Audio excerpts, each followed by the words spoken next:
बहुत सुंदर कहा गया है।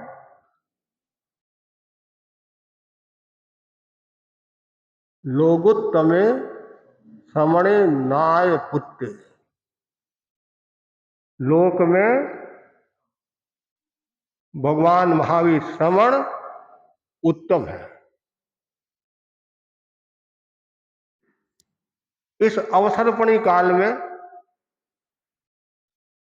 24 तीर्थंकर हुए हैं। उनमें एक तीर्थंकर तीसरे आर्य में हुए हैं और बाकी के अवशेष 23 तीर्थंकर चौथे आर्य में हुए हैं। भगवान महावीर इस अवसरपणी काल के चौथे आर्य के 23वें तीर्थंकर थे। कैसे? हाँ, चौथे आर्य के भगवान महावीर जिन शासन के ज्योतिर्धर पुरुष थे, वे अप्रतिम ज्ञान के पुरुषार्थ के पर्याय थे। वे वीतराग थे, अर्हत थे, जिनेश्वर थे, देवादि देव थे। उनका जन्म साधारण बालक की तरह और साधारण विशेषताओं के साथ हुआ। जन्म के साथ 3 ज्ञान के धनी थे। जैन दर्शन के अनुसार 5 ज्ञान हैं: मति ज्ञान, श्रुत ज्ञान, अवधि ज्ञान, मन प्रयोग ज्ञान, केवल ज्ञान।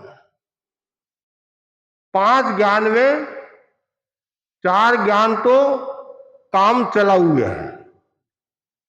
एक ज्ञान वास्तविक है, जिसमें न कोई संशय न कोई विपर्य है। वह है केवल ज्ञान। केवल ज्ञान, उसमें भी प्रत्यक्ष और परोक्ष, 2 परोक्ष है और 3 प्रत्यक्ष है। मति ज्ञान, श्रुत ज्ञान परोक्ष है, अवधि ज्ञान, मन प्रयोग ज्ञान, केवल ज्ञान प्रत्यक्ष है।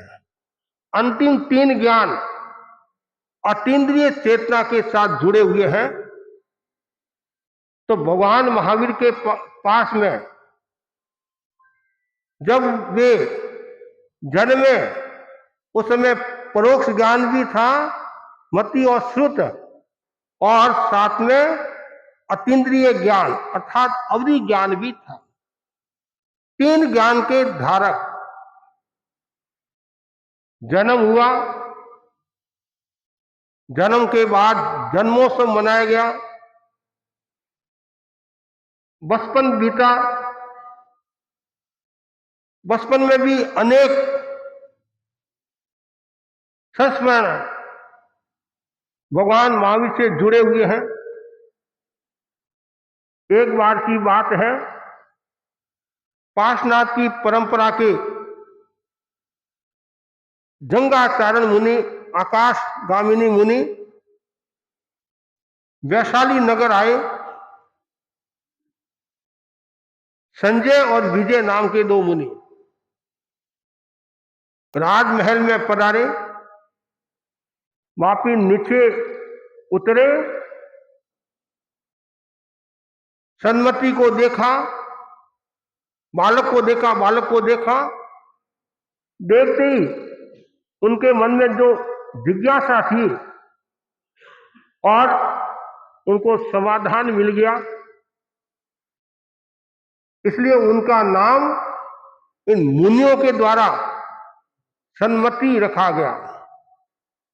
दिगंबर परंपरा में सन्मति नाम का विशेष उल्लेख आता है। प्रचलन में ज्यादा है। एक बार की बात है, दासी रो रही थी। बालक वर्धमान ने कहा, क्यों रो रही हो? मुझे घर जाना है और छुट्टी नहीं मिल रही है। ये आज की समस्या नहीं, ये हमेशा की समस्या रही है। तो इसमें रोने की क्या बात है? करूं क्या?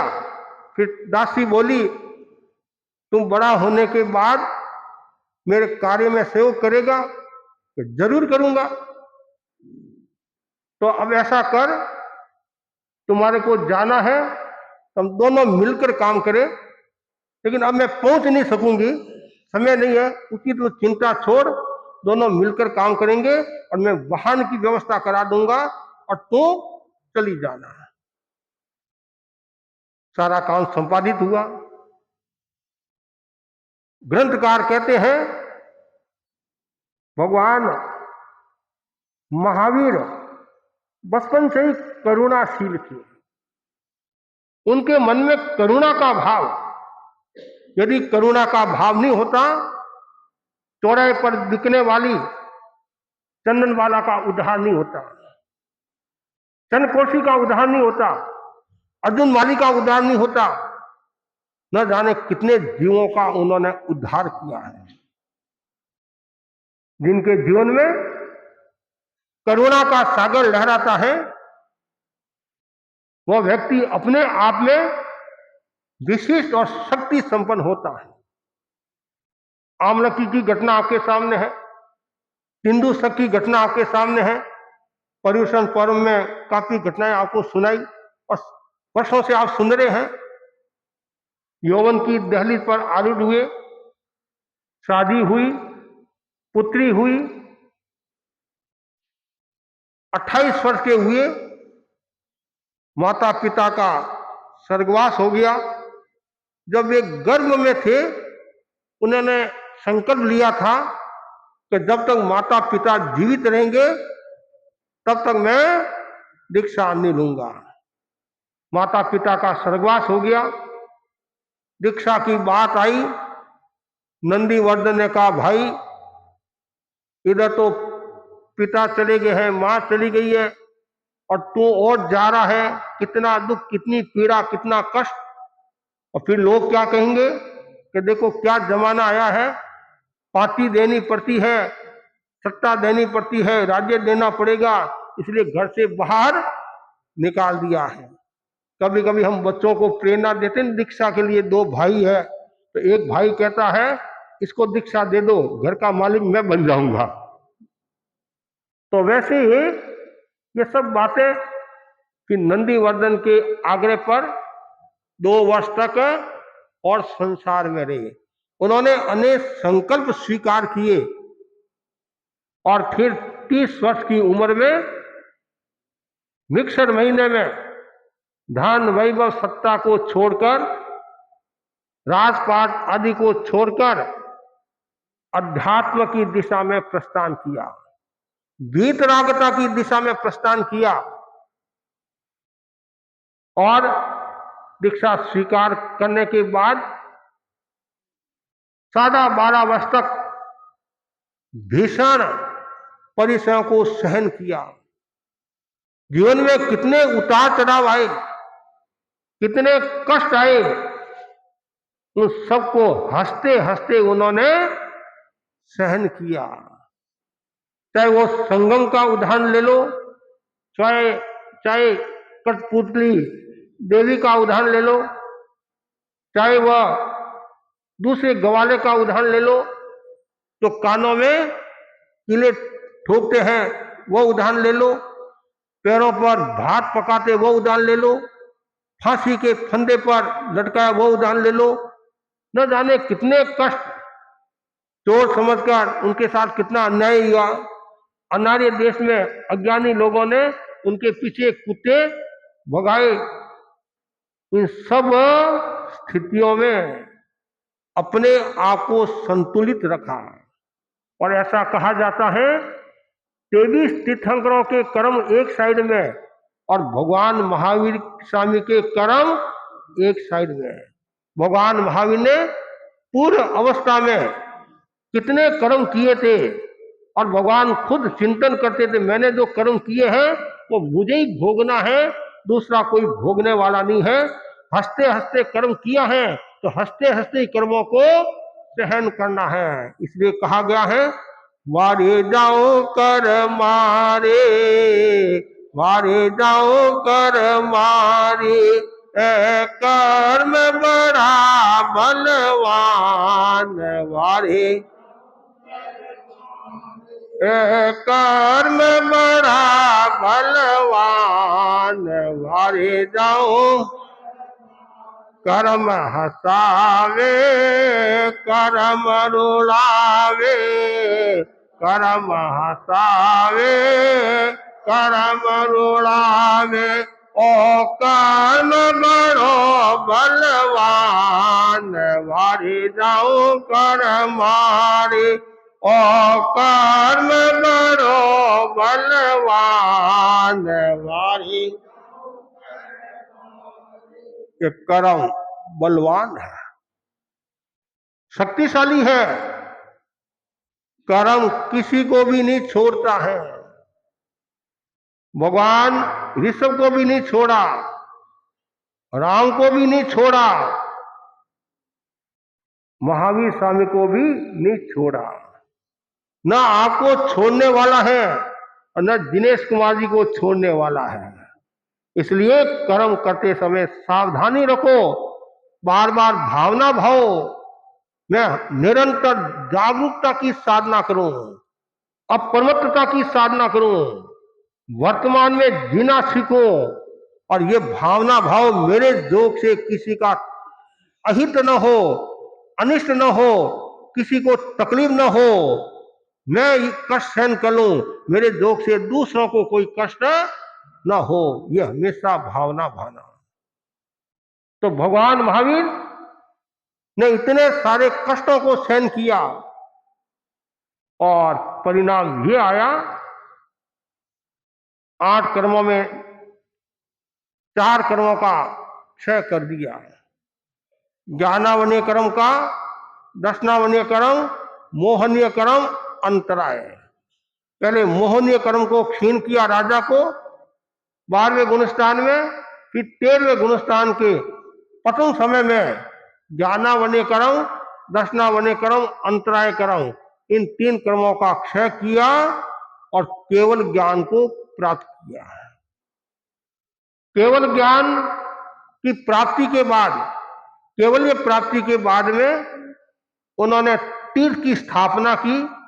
पहली देशना खाली गई और दूसरी देशना में खूब वृद्धि हुई। 11 गंधर्व और उनके शिष्य। भगवान महावीर ने तत्व बताया। तत्व उत्पन्न भी होता है, नष्ट भी होता है और स्थिर भी है। ये भगवान महावीर की विशेष देन है जगत को। भगवान महावीर ने पंच याम अर्थात 5 महाव्रतों का निरूपण किया। भगवान महावीर ने 2 प्रकार का धर्म बताया, आगाध धर्म, अनगाध धर्म। भगवान महावीर जानते थे सब साधु बन नहीं सकते हैं, गृहस्थ जीवन में भी हजारों हजारों लाखों लाखों लोग होंगे, तो उनकी आत्मा का भी उद्धार हो, उनकी आत्मा का भी कल्याण हो, तो उन्होंने आगाध धर्म की स्थापना की। आगाध और अनगाध 5 महाव्रत साधु के लिए और श्रावक के लिए 12 व्रत। भगवान महावीर ने जगत को 3 आकार दिए, अहिंसा, अनेकांत, अपरिग्रह। अहिंसा प्राणी मात्र के प्रति संयम रखना ही अहिंसा है। भगवान महावीर अहिंसा के अवतार थे। उन्होंने अहिंसा का उपदेश ही नहीं दिया, अहिंसा की व्याख्या ही नहीं की, उन्होंने अहिंसा को आत्मसात किया, इसलिए वो अहिंसा के अवतार थे। और अहिंसा की साधना हर कोई व्यक्ति कर नहीं सकता है। अन्य संप्रदायों में भी अहिंसा के बारे में बताया गया है। जितने भी महापुरुष हुए हैं अहिंसा के बारे में बताया है। लेकिन जैनों की जो अहिंसा, भगवान महावीर की जो अहिंसा है, वो अपने आप में विशेष, विलक्षण और अद्भुत है। भगवान महावीर की अहिंसा वो सूक्ष्म अहिंसा है। भगवान महावीर ने कितना सुंदर का, एकंद्रीय जीव को मारकर पंचेंद्रीय जीव को बचाना धर्म नहीं है। और यही बात भिक्षु स्वामी ने कही। भिक्षु स्वामी ने अपने मन से बात नहीं की, भगवान महावीर के सिद्धांतों के आधार पर बात बताई। कितनी गहरी बात है। कुछ लोग कहते हैं किसी को रोटी देना पुण्य होता है, मिठाई देना पुण्य होता है। अरे जहां राग देश का भाव होता है वहां पुण्य कैसे होगा? पुण्य कैसे होगा? वहां तो मोह का भाव आया। जब मोह का भाव है वहां धर्म नहीं होता है। कभी कभी कहते ये बेचारा है, बेचारा है। वो बेचारा का मतलब ही राग देश आया, वहां मोह का। जहां राग देश है वहां हिंसा है, वहां अहिंसा नहीं हो सकती है। तो इसलिए अहिंसा बहुत सूक्ष्म है। कुछ लोग कहते हैं ईंट का जवाब पत्थर से देना चाहिए। ये क्या है? ये भी हिंसा है। ये भी हिंसा है। ईंट का जवाब पत्थर से नहीं, ईंट का जवाब फूलों से देना चाहिए। कहावत के अनुसार जो आपका विरोधी है, जो आपका द्वेषी है, वैरी है, उसके साथ में आत्मीयता रखना, उसके साथ में मैत्री रखना बहुत बड़ी अहिंसा है। और अहिंसा के बिना मैत्री का भी विकास नहीं होगा, करुणा का भी विकास नहीं होगा, दया का भी विकास नहीं होगा। इसलिए हर श्रावक और के मन में ये भावना रहे कि वे ज्यादा से ज्यादा अहिंसा की साधना करो। घर में भी आप रहते हैं वहां भी अहिंसा की साधना करो। नौकर के साथ भी अहिंसा की साधना होनी चाहिए। व्यापार में भी अहिंसा की साधना होनी चाहिए। जहां नैतिकता है, जहां प्रामाणिकता है, वहां अहिंसा पुष्ट होती है। और जहां बेईमानी है वहां अहिंसा बढ़ती है, हिंसा का विकास होता है। इसलिए सर्वप्रथम पहला अहिंसा। प्राणी मात्र के प्रति संयम, पृथ्वी का है, अप का है, तेजस का है, वायु का है, वनस्पति का है, तर्स का है। दूसरा क्या बताया? अनेकान। अहिंसा आचार प्रदान है और अनेकान विचार प्रदान है। कितनी गहरी बात है। भगवान महावीर ने आचार विचार दोनों बताए। विचारों में भी अनेकांत भाव होना चाहिए। अनेकांत भाव कब होगा? जब आपका अनाग्रह दृष्टिकोण होगा।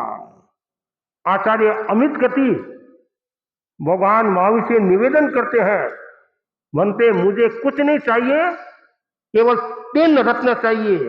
देह प्रसादो रसना जैन, मने प्रसादेन समता श्रेण, दृष्टि प्रसादो ग्रह मोचनेन, पुण्यम त्रय्यम मम देवो भूयात्। कितना सुंदर है। ये 3 रत्न सबको मिल जाए और इसकी साधना कर ले, अनेक समस्याओं से समाधान हो जाएगा। पहला कौन सा है? देह प्रसादो रसना जैन। शरीर का प्रसाद क्या है? रसना विजय। जो रसना पर विजय प्राप्त कर लेता है वह सुखी हो जाता है। और लड़ाई के घर में जो लड़ाई होती है उसके 2 बड़े कारण हैं। 2 बड़े कारण हैं। एक तो बोलने से लड़ाई होती है और एक खाने से लड़ाई होती है। छोटी छोटी बात में भोजन बनाते हैं, भोजन में नमक कम हो गया, चीनी ज्यादा डाल दी, कभी कभी नमक की जगह चीनी, चीनी की जगह नमक डाल दिया, या कभी मन के अनुकूल भोजन नहीं मिला, कभी भोजन के ठोकर मारकर चले जाते हैं, उसको लेकर लड़ाई झगड़ा हो जाता है। किसी ने कटु वचन कह दिया कि तुम्हारी माँ ऐसी है, तुम्हारा बाप ऐसा है। अब उसने माँ बाप को देखा नहीं देखा। कभी कभी ऐसा भी होता नहीं, बचपन ही माँ बाप गुजर जाते हैं। कभी कभी ऐसा भी सुनने में आता है जीव गर्भ में है और उसके बाप का स्वर्गवास हो जाता है, स्वर्गवास होता है, ऐसा भी सुनने में आता है। और देखते भी है, लेकिन नहीं देखा फिर भी वो जबान पर क्यों, वो पुरानी परंपराओं को चला रहे हैं। क्यों पुरानी परंपरा चला रहे? कैसे कि मेरा बाप ही ऐसे बोलता था, दादा ऐसे बोलता था, वो तो मैं मेरी पुश्तैनी बात को क्यों छोड़ूं? लेकिन ये इससे कितना कर्मों का बंधन होता है। तो इसलिए तो अमित गति कह रहे हैं, देहे प्रसाद रसना देने मुझे, बस रचना पर मैं विजय प्राप्त करूं। दूसरा, मन प्रसादेन समता सुरेन है। मन का प्रसाद क्या है? समता। ऐसे तो आप प्रसाद लेने के लिए मंदिर जाते हैं, प्रसाद लेने के लिए और कहीं भी जाते हैं, हाथ पसारते हैं, लेकिन ये कभी नहीं कहते हैं मुझे मन का प्रसाद मिले, समता की साधना। भगवान महावीर का जीवन समता से युक्त था। कितनी समता, कितनी समता, कितनी समता। और तीसरी जो बात बताइए, दृष्टि प्रसादो ग्रह मोचने रहे। मुझे और कुछ नहीं चाहिए, मेरी जो दृष्टि है, दृष्टि में आग्रह का भाव नहीं रही, अनाग्रह का भाव। कोई भी बात यदि आपको बताना है, रखना है, बड़ी शालीनता के साथ मैं आपको सुझाव की भाषा में बता रहा हूं। मेरे दिमाग में ये आया है और मैं आपको बता रहा हूं, आपकी जैसी अनुकूलता। कितनी गहरी बात। हम आचार्य के सामने कोई बात निवेदन करते हैं तो क्या कहते हैं, गुरुदेव मेरे ये बात ध्यान में आई है और आप जैसा उचित समझे तो ये क्या है? अनाग्रह। ये अनाग्रह दृष्टिकोण है। नहीं, जो मैं कह रहा हूं वही सही है, ये आग्रह है। और उस आग्रह में कभी हिंसा का भाव भी पैदा हो जाता है, कभी ही सम्यक तो भी जा सकती है। इसलिए दृष्टि प्रसादो ग्रह मोचने, हमेशा में बस मुझे और कुछ नहीं चाहिए, मेरी दृष्टि निर्मल रहे, पवित्र रहे। और अनाग्रह दृष्टिकोण तो अनेकांत क्या है? अनेकांत क्या, यही तो है अनाग्रह दृष्टिकोण है। सापेक्षा, समन्वय, ये सब एक दूसरे से जुड़े हुए हैं। एक व्यक्ति कहता है बगीचे में जो मैंने फूल देखा वो लाल था। एक व्यक्ति कहता है मैंने बगीचे में फूल देखा वो सफेद था। दोनों के बीच में विवाद हो गया, झगड़ा शुरू हो गया। समझदार आदमी वहां खड़ा था, वो बोला क्या बात है? ये बात है, ये कह रहा लाल है और मैं कह रहा हूं सफेद, तुम दोनों ही ठीक हो। कैसे ठीक? फूल तो सफेद ही है, वो बोला लाल ही है। नहीं, दोनों ही ठीक हो। फिर पूछा कैसे ठीक? जिस समय तुमने फूल को देखा था उस समय तू क्रोध में था, तुम्हारी आंखें लाल थी, इसलिए फूल भी तुम्हारे को लाल दिख रहा था। और इसकी आंखें शांत थी, क्रोध शांत था, इसलिए इसको सफेद दिख रहा था। ये समाधान हो गया। नारंगी मीठी भी होती है और खट्टी भी होती है। और ऐसे कैसे एक चीज दो कैसे हो सकती है? दोनों ही सही है। आम की अपेक्षा नारंगी खट्टी है और नींबू की अपेक्षा नारंगी मीठी है। एक व्यक्ति कहता है गिलास खाली है, एक व्यक्ति कहता है पानी है, तो दोनों ही सही है। तो दृष्टिकोण हमारा यदि सही हो जाए तो बेड़ा पार हो जाएगा। और ये पूरा विश्व भगवान महावीर के अनेकांतवाद को स्वीकार कर ले, अनेक वैश्विक समस्याओं का समाधान हो जाएगा। आज जो युद्ध चल रहा है, आज जो और समस्याएं आ रही हैं, बस केवल अनेकांत दृष्टि आ जाए तो समाधान ही समाधान है। तीसरा है अपरिग्रह। और आप सब लोग बोलते नहीं अहिंसा परमो धर्म, बोलते नहीं? आचार्य महाप्रज्ञ ने बहुत सुंदर बात कही, अपरिग्रह परमो धर्म है। आप कहेंगे ये कैसे, इतना पॉपुलर है, ये तो पॉपुलर, ये बात कैसे आचार्य महाप्रज्ञ जी जैसे दार्शनिक ज्ञानी ने ये बात कैसे कह दी? जो भी महापुरुष बात कहते हैं सोच विचार कर कहते हैं, चिंतन पूर्वक कहते हैं। उन्होंने कहा जो हिंसा किस लिए करते हैं? परिग्रह के लिए हिंसा करते हैं, सत्ता के लिए हिंसा करते हैं, धन के लिए हिंसा करते हैं, वर्चस्व के लिए हिंसा करते हैं, प्रतिस्पर्धा के लिए हिंसा करते हैं, बड़पन के लिए हिंसा करते हैं, तो फिर किस लिए? परिग्रह के लिए हिंसा करते हैं, इसलिए अपरिग्रह परमो धर्म। ये तीन आकार बहुत महत्वपूर्ण है। और कितने श्रावक श्राविका और साधु साधुओं को भगवान ने तारा, कितने भव्य जीवों को तारा, कितने लोगों को सुलभ बोधि बनाया। और भगवान महावीर के शासन काल में कितने जीवों ने तीर्थंकर नाम गोत्र का बंधन किया। राजा श्रेणी का उदाहरण आपके सामने है। किस प्रकार भगवान ने राजा श्रेणी को उद्बोधन दिया। एक बार तो निराश हो गया राजा श्रेणी से, भगवान ने कहा नहीं तू नरक में जाएगा। बहुत गहरी बात है। वो भगवान तो जानते थे, केवल ज्ञानी थे। राजा श्रेणी बोले, भंते मैं आपका भगत, परम भगत, आपकी सेवा करने वाला, आपकी सन्निधि में रहने वाला, उपासना करने वाला, मैं नरक में जाऊंगा। भगवान ने कहा सियाड़ा आज बना है, सियाड़ा आज बना है, जो तुमने पहले जो कर्म किए वो तो भोगने पड़ेंगे। फिर वापिस भगवान ने समाधान की भाषा में कहा तो मेरे जैसा ही आगामी उस सर्पणी काल में 24 में पहला तीर्थंकर होगा। भगवान तो केवल ज्ञानी थे, वो तो सब जानते थे। ऐसे लोगों को समझाया। भगवान महावीर ने अनेक चातुर्मास किए। लास्ट का जो चातुर्मास है वो कहाँ किया? कलकत्ता में नहीं, हाँ, लास्ट का जो चातुर्मास पावा के राजा के निवेदन पर, हस्तिपाल राजा का नाम सुना आपने? हस्तिपाल राजा, उन्होंने निवेदन किया और भगवान ने उन निवेदन को स्वीकार किया और वहां चातुर्मास किया। और भगवान महावीर हजारों लोगों को तारे हैं और अंतिम वर्ष में चल रहे हैं, कार्तिक कृष्णा तेरस का दिन।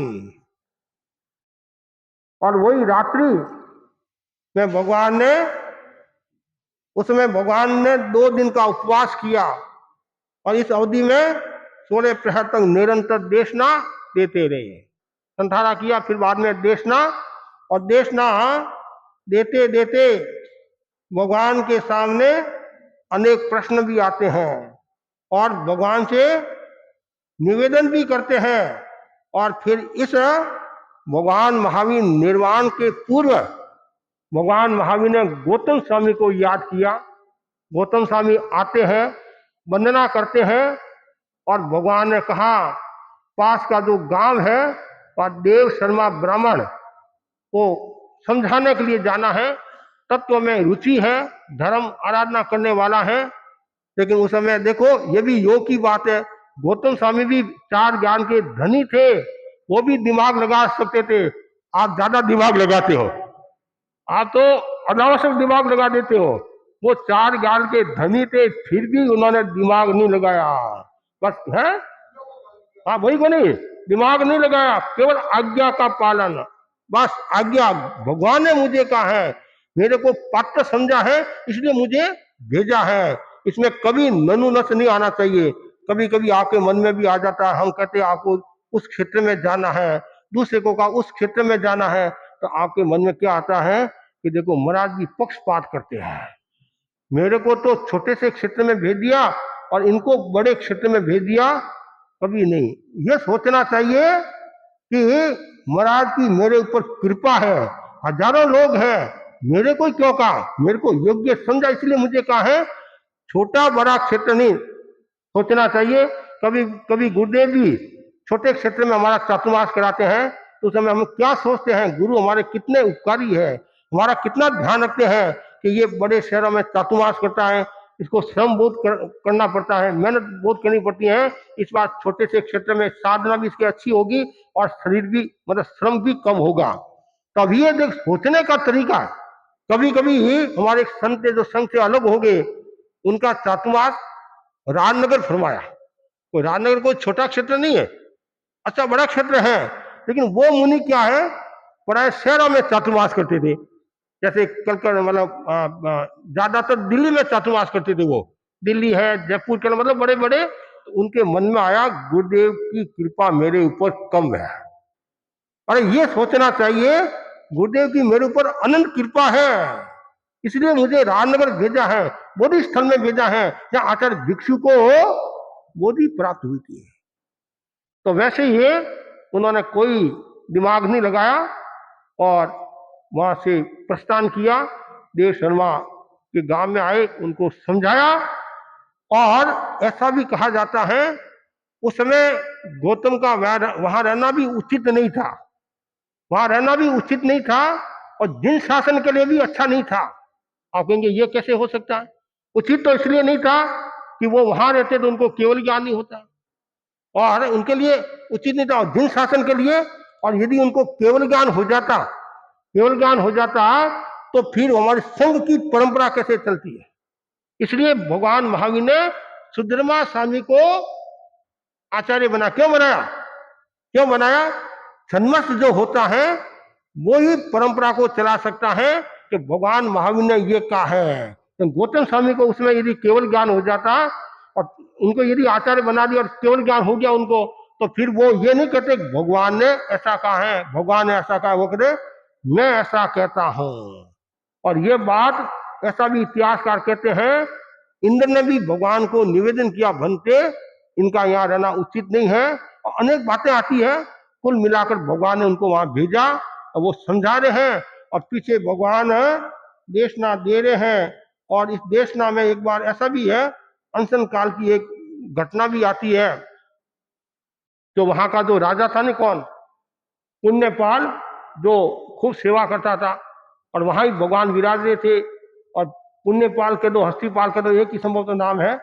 और उन्होंने कहा मुझे रात को एक सपना आया है, सपना आया है, और उसमें मैंने 8 सपने देखे, एक ही नहीं। आप तो एक देखते हैं तो भी बहुत विस्तार कर लेते हैं, विस्तार कर लेते हैं। 8 सपने देखे हैं। मैं जानना चाहता हूं इन 8 का फल क्या है।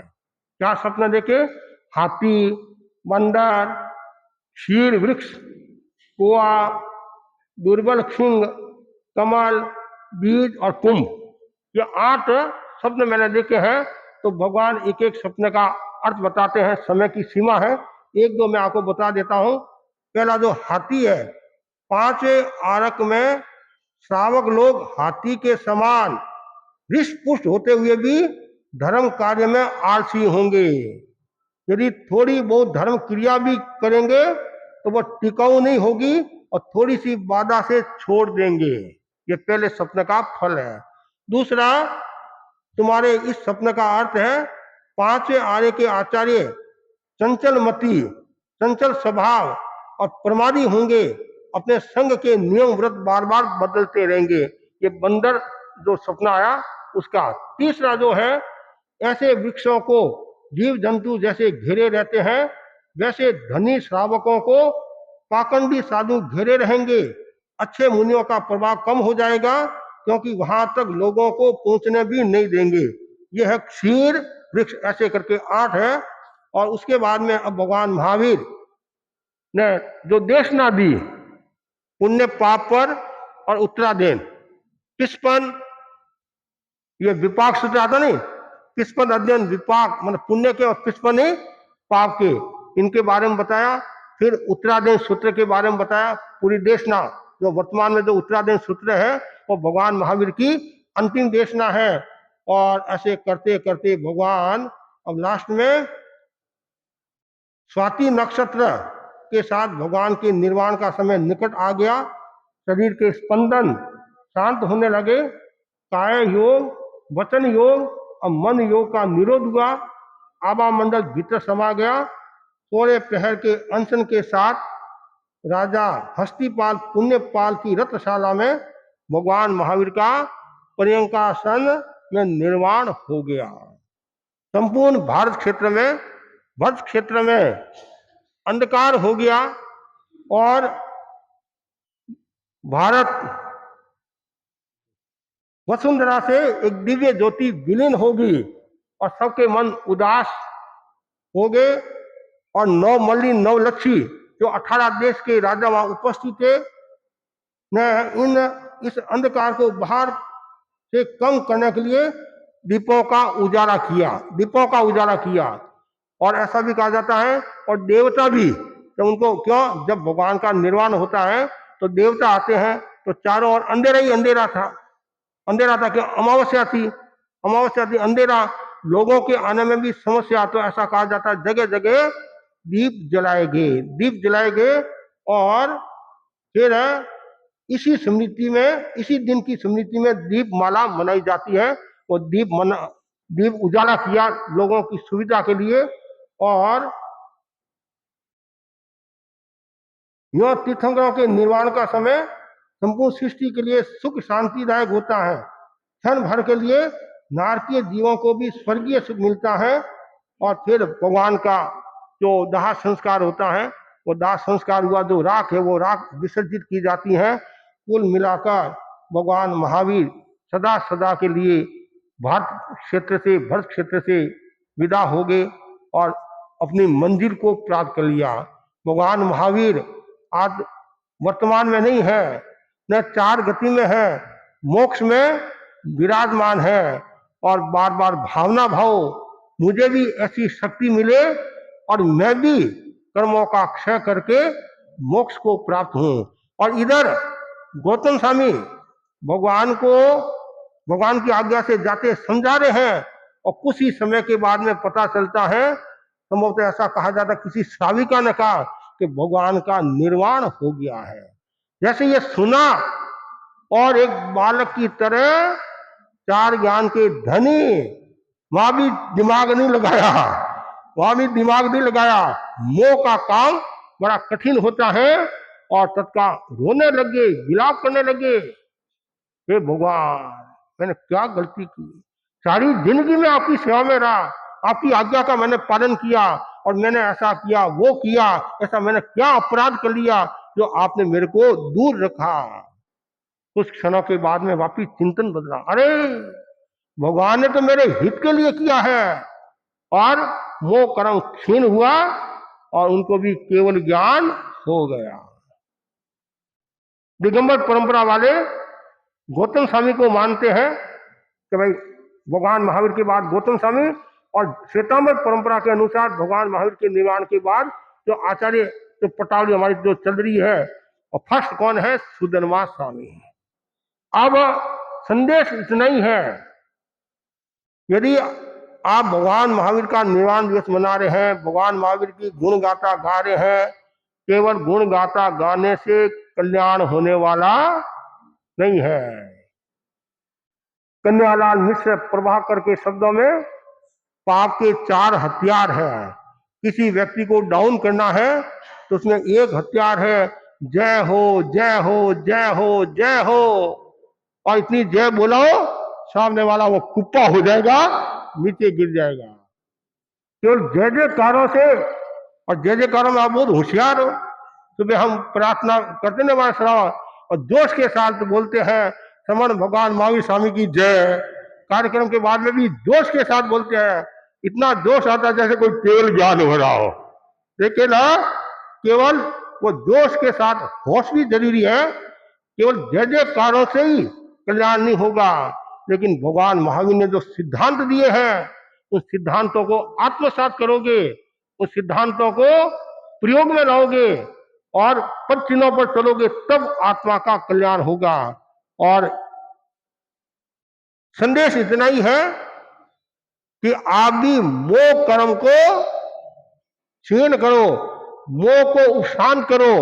और जो व्यक्ति मोह को उपशांत करता है, मोह को शांत करता है, वही व्यक्ति एक दिन कर्मों का क्षय करके मोक्ष को प्राप्त हो सकता है। तो आज ये भगवान महावीर का निर्वाण दिवस, निर्वाण का एक अर्थ क्या है, शांति। निर्वाण का अर्थ क्या है, शांति है। तो सदा सदा के लिए भगवान महावीर ने शांति प्राप्त कर ली है और मोक्ष में पधार गए हैं। और कुछ लोग कहते हैं महाराज मोक्ष में जाने से फायदा क्या है, मोक्ष में क्यों जाए, वहां पर न कोई आइसक्रीम मिलती है, न कोई पिज्जा मिलता है, न कोई घूमने के लिए मिलता है, वहां क्या है, चमगादड़ की तरह लटक कर रहना पड़ता है। ऐसे लोग भी है। भला एक बार हम संत आपस में चर्चा करे थे और मैंने कहा मोक्ष जाना है, तो एक संत बोले हमारा तो जैन से भारतीय मोक्ष है, जैन से भारतीय मोक्ष है, विनोद में मोक्ष है, पर सिद्ध में जाकर क्या करेंगे, मोक्ष है चमगादड़ की तरह लटक कर रहना पड़ेगा। लेकिन वास्तव में ये बात नहीं है। सिद्ध तो सिद्धि है, शाश्वत सुख को प्राप्त होना है, जन्म मरण से छुटकारा पाना है, परम शांति का अनुभव करना है, तो फिर हमें तो वही रास्ता है, दूसरा कोई रास्ता नहीं है। आप कितना ही कह दो वहां आइसक्रीम नहीं मिलेगी, अरे ये तो भौतिक है, आइसक्रीम खाने से बीमारी और हो जाती है, अमुक खाने से ये बीमारी हो जाती है। इसलिए हमें ये ऐसा चिंतन नहीं करना है, अच्छा चिंतन करना है और ये भावना भाव में मोह कर्म से दूर मुक्त हो जाऊं। एक मोह कर्म को आपने क्षीण कर लिया तो बाकी के कर्म फिर वो भी टिकेंगे नहीं, और मोह कर्म को क्षीण किया उसी भाव में वो मोक्ष को प्राप्त हो जाएगा। तो बस भगवान महावीर के बारे में लोग कहते हैं ना आउट ऑफ डेट, कभी कभी लोग कहते हैं नहीं भगवान महावीर का आउट ऑफ डेट नहीं, बल्कि आज भी अप टू डेट है। भगवान महावीर के सिद्धांत आज वर्तमान में ज्यादा प्रासंगिक है। आज यदि भगवान महावीर के सिद्धांतों को समझ ले, आत्मसात कर ले, तो घर में शांति हो जाएगी, परिवार में शांति हो जाएगी। भगवान महावीर व्यक्ति नहीं थे, भगवान महावीर दिन थे, संस्थान थे। और भगवान महावीर को ग्रंथों पंथों में नहीं रखना है, संप्रदाय में नहीं रखना है, और ऊपर रहना है। और भगवान महावीर के जो सिद्धांत है घर घर में पहुंचाना है, केवल घर में नहीं रखना है, घर घर में पूरे देश में पहुंचाना। और अभी 2051 और 2551 निर्वाण शताब्दी, मतलब 2550 और ये 51 मतलब, और पूरे देश भर में भी संभव से मना रहे होंगे, और जैन बंधु वो तो मनाती है। तो भगवान महावीर आज के दिन मोक्ष पदार्थ के हैं, और आप ही भावना भाव हमारा भी वह दिन आए, हम भी भगवान महावीर की तरह कर्मों का क्षय करके मोक्ष को प्राप्त हुए, इसी आशा के साथ ओम अरहं। हमारे बीच में हमारे श्रीचंद जी भी आए।